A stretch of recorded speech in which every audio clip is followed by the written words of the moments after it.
আপনাদের এই কষ্টে আমাদের প্রধানমন্ত্রী তারেক রহমান অত্যন্ত নিজেও ব্যথিত এবং আপনাদের প্রতি সমবেদনা প্রকাশের জন্য মূলত আমাদেরকে পাঠিয়ে আছেন।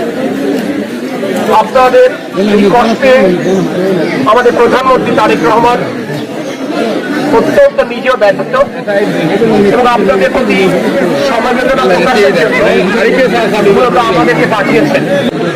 স্বাভাবিকভাবেই হয়তোবা সকলের মুখে খাবার আমরা এক সময় পৌঁছে দিতে পারিনি, সে কারণে আমরা আন্তরিকভাবে দুঃখ প্রকাশ করছি। বলতে পারি আপনাদের প্রতি দরদ, আপনাদের প্রতি আন্তরিকতা, আপনাদের প্রতি দায়বদ্ধতা কোন কমতি আমাদের অর্থাৎ তারেক রহমান এবং এই সরকারের নেই।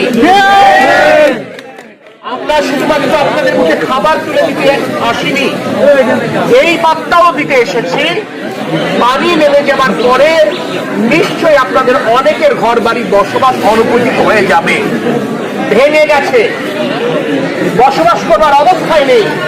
সেই ঘর বাড়ি মেরামত যেন সরকারের তরফ থেকে আমরা করে দিতে পারি, তার জন্য এখানে ডিসি সাহেব উপস্থিত হয়েছে, ইউরো মহোদয় উপস্থিত হয়েছে।